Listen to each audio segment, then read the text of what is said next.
The alarm at Kestrel Landing was still screaming when I stepped off the transport, and my boots had not even settled into the dust before a small hand grabbed the edge of my jacket. "Will you be my daddy?" I froze. Behind me, the ramp was still lowering, smoke curling off the far ridge where the last strike had landed only an hour ago. Soldiers pushed past on both sides, hauling crates, shouting coordinates, and none of them even looked down at the girl standing in front of me. I looked down. She could not have been older than 6. Her jacket was 3 sizes too big, the sleeves rolled up past her elbows, and her eyes were fixed on my face like she was reading something written there. "What's your name?" I asked, crouching so I was level with her instead of towering over her like everyone else must have done. "Ren," she said. Then, before I could answer her question, she added, "You're the 42nd one." "The 42nd what?" "Soldier," I've asked. Something about the way she said it, flat and practiced, told me this was not a joke and not a game. I glanced around the checkpoint. Refugees moved in slow lines behind sandbags, med crews jogged past with stretchers, and somewhere, a supply officer was yelling about a jammed loading arm. Nobody had time for a 6-year-old girl asking strangers to be her father. Nobody except me, apparently, and only because she had grabbed my jacket before I could walk past like the other 41. "Why do you ask soldiers that?" I said. She held up her wrist. Tally marks, faded and redrawn in ink, ran up her arm past her elbow. 41 lines. She had kept count. "My dad worked on the launch platform," she said. "He used to lift me on his shoulders so I could see the shuttles go up. The first strike hit the platform. He didn't come home. Everyone tells me he's not coming back, but nobody will say yes when I ask. So maybe if I ask enough people, someone will." I did not have a clever answer for that. I have been in this war for 6 years, and I have heard soldiers scream, and I have heard commanding officers lie to entire units to keep morale up, but I had never heard anything land in my chest the way that sentence did. Before I could speak, the ground shook. Not from an explosion this time, but from something worse. Something we all recognized in our bones after enough tours. The low, rolling vibration of a dropship engine, cutting through atmosphere too fast, too close. I grabbed Ren and pulled her behind a stack of supply crates, just as a shadow passed overhead, too big to be one of ours. "Convoy vessel," someone shouted from the command tent. "Unmarked. Repeat. Unmarked convoy vessel, inbound on the landing strip." I had been in enough ambushes to know what unmarked meant. It meant nobody had cleared it through the checkpoint grid, which meant it was either lost, which never happened this deep into contested territory, or it was hostile, which happened constantly. I held Ren against the crate, one arm across her shoulders, and watched the shape descend onto the far end of the strip in a spray of dust and heat. The hatch opened before the engines had even finished cycling down.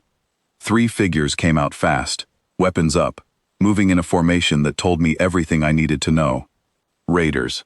Not the organized kind with a flag and a cause, the kind that hit undefended checkpoints for supplies and left nothing standing behind them. Kestrel Landing had taken damage in the earlier strike, and its main defense line was still down for repairs. That was not luck. That was why they picked today.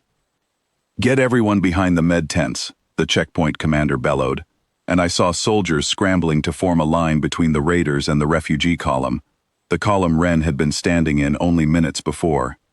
I looked down at her. She was not crying. She was staring at the 3 armed figures crossing the tarmac with the same flat, measuring expression she'd used when she asked me her question, like she was cataloging one more thing the world had decided to take from her. "Stay behind this crate," I told her. "Do not move. Do you understand me?" She nodded, and for the first time, I saw fear crack through that careful composure. I moved to the defense line because that is what 6 years of training does to you. It puts your body in motion before your mind finishes deciding. The checkpoint had 12 soldiers active at that moment, most of them still unloading the transport I had arrived on. Against 3 raiders with heavy rifles and the element of surprise, 12 was not as comfortable a number as it sounds. The first exchange was fast and loud and over in seconds. One of the raiders went down under covering fire from the command tent. The other 2 split, one heading toward the fuel depot, the other cutting straight toward the refugee line, straight toward the crates where I had left Ren. I do not remember deciding to run.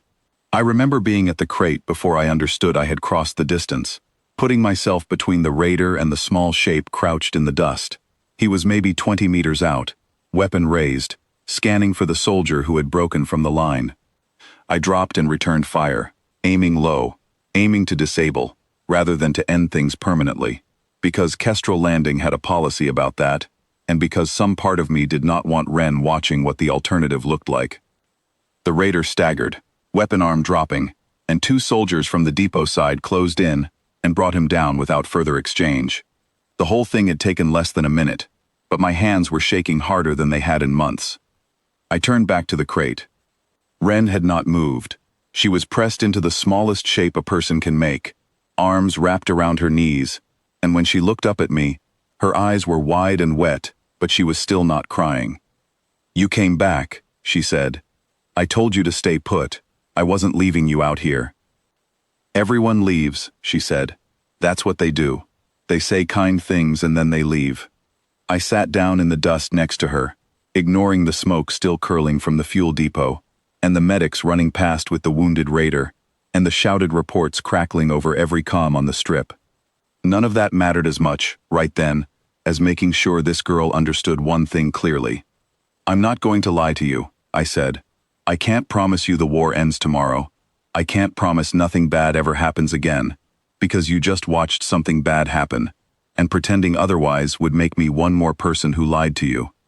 But I can promise you this, when I said yes to your question, I meant it. Not because it was easy to say, and not because I felt sorry for you. I meant it because you deserve someone who actually shows up, and I am going to keep showing up, until you get so tired of seeing my face that you tell me to leave you alone."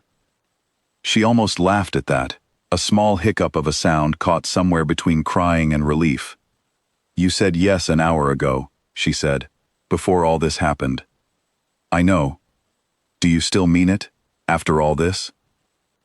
"More than I did an hour ago."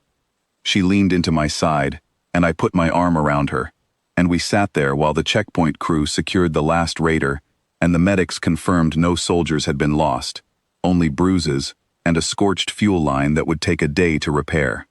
Around us, the ordinary chaos of a war zone resumed, but something in me had rearranged itself in the space of that single hour. I had come to Kestrel Landing on a routine supply rotation, expecting nothing more than a long day of unloading crates and checking manifests. I left it with a promise that mattered more than any order I had ever followed. The paperwork for a wartime adoption is not simple. It took 4 months, 3 signatures from officers who had never met Ren, and did not care to, and 1 long conversation with a colonel who asked me, more than once, if I understood what I was taking on. I told him I understood exactly what I was taking on, because I had already carried her through gunfire once, and would do it again without hesitating. Every rotation after that, I came back to Kestrel Landing, and every time, she was waiting by the gate, not asking the question anymore, because she already knew the answer. The tally marks on her wrist faded over those 4 months, and she stopped redrawing them, because a number that had once meant 42 disappointments finally meant something else. It meant the one time the answer held. On the day the adoption cleared, I did not make a speech, and she did not cry, though I suspect we were both close to it. I just crouched down the way I had that first day, level with her instead of above her, and asked if she was ready to go. "Where?" she asked. "Wherever we're stationed, together, this time, not just visits." She looked at me for a long moment, the same measuring look she had given the raider on the tarmac, like she was deciding whether the world had finally given her something worth trusting.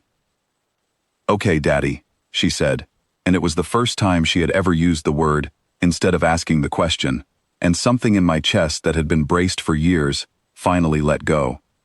The other soldiers at Kestrel Landing still tell the story, though it has changed in the telling, the way stories do. New recruits hear it during their first week, usually from someone trying to explain why the war is worth fighting, even when it does not feel like it. They tell it like this. There was a girl at a checkpoint who asked 42 soldiers the same question, and 41 of them said no, gently, kindly, with excuses dressed up as comfort. And one soldier, on the worst possible day, in the middle of an attack nobody saw coming, said yes and meant it, and then proved it by staying. That is the version they tell. It leaves out the part where I was terrified the whole time, filling out forms in the dark, unsure whether I was equal to what I had promised.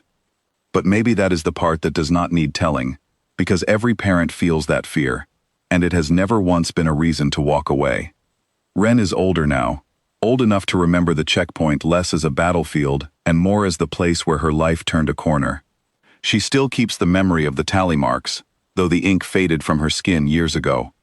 Sometimes she tells the story herself, to younger kids who lost people the way she lost her first father, and she always ends it the same way. 41 said no, 1 did not.